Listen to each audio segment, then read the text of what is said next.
मैं आपसे कहना चाहूंगा कि आप लोग बात बड़ी बड़ी करते हैं, लेकिन ये जो बड़ी बड़ी बातें आप लोग करते हैं ना, ये समाजवादी पार्टी का अहंकार है। जब व्यक्ति में अहंकार आता है तो कहता है कि मैंने ये कर दिया, लेकिन जब इसीलिए कोई आपको सम्मान नहीं देता समाजवादी पार्टी को। सत्र के पहले प्रदेश के सामने ये पहचान के संकट से प्रदेश तरसता था समाजवादी पार्टी के कारण, लेकिन आज हर उत्तर प्रदेश वासी सम्मान इसलिए प्राप्त कर रहा है क्योंकि काम सरकार की एक टीम कर रही है, परिणाम है, लेकिन दुनिया कह रही है कि यूपी के अंदर अच्छा हो रहा है, तो पूरा उत्तर प्रदेश सम्मान प्राप्त कर रहा है। यानी अहंकार तब आता है जब कहते हैं कि साहब हमने ये कर दिया, लेकिन सम्मान तब पाते हैं जब दुनिया कहती है कि आपने अच्छा कर लिया। और आज दुनिया कह रही है कि यूपी ने अच्छा किया है, अच्छा कर रही है, हर एक मामले में अच्छा कर रही है, लेकिन इंफ्रास्ट्रक्चर के मामले में भी ये अच्छा यूपी के अंदर है। एम्प्लॉयमेंट, आप एम्प्लॉयमेंट की बात कर रहे थे, आपने शिक्षाविद भरे तो थे लोक सेवा आयोग में भी और शिक्षा आयोग में भी। क्या क्या कारनामे किए थे उन्होंने, क्या क्या कारनामे किए थे। जो हाई स्कूल 3rd डिवीजन था, इंटरमीडिएट 3rd डिवीजन था, आयोग का अध्यक्ष हो गया था।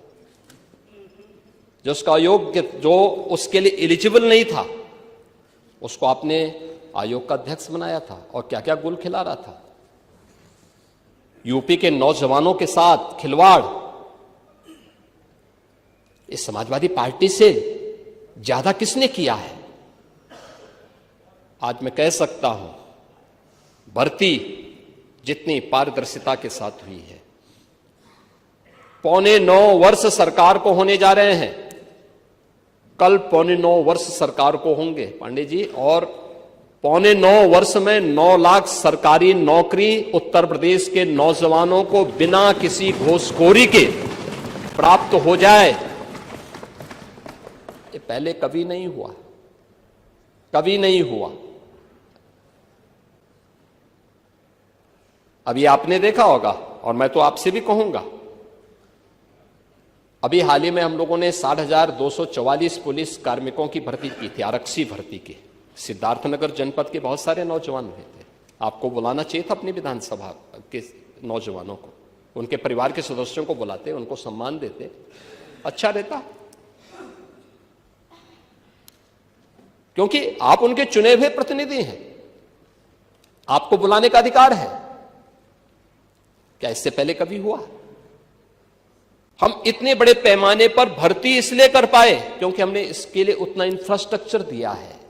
इससे पहले इंफ्रास्ट्रक्चर नहीं था। देखिए, यूपी के अंदर 17 के पहले पुलिस ट्रेनिंग के लिए हमारे पास कुल 3,000 की क्षमता थी। जब हम लोगों ने 2017 में पुलिस की भर्ती की व्यवस्था को देखा, कैसे इनकी ट्रेनिंग होगी, क्योंकि भर्ती नहीं करना, इनकी ट्रेनिंग भी करना है। वर्दीधारी फोर्स के लिए महत्वपूर्ण होता है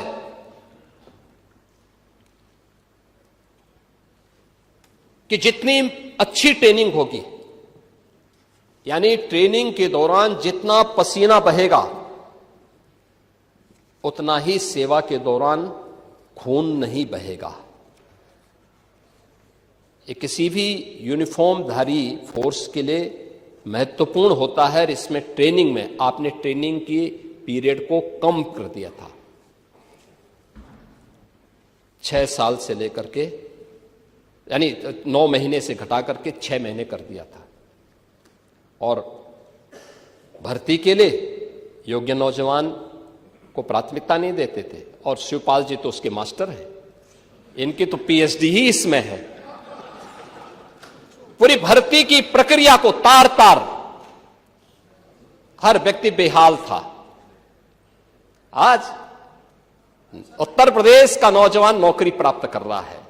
क्या शिक्षा में, क्या उत्तर प्रदेश लोक सेवा आयोग में, क्या अधीनस्थ सेवा चयन आयोग में, क्या पुलिस भर्ती बोर्ड में, और भर्ती की इस प्रक्रिया को ही पारदर्शी बनाने के लिए हम लोगों ने हर एक स्तर पर उस प्रकार के तंत्र को विकसित किया है।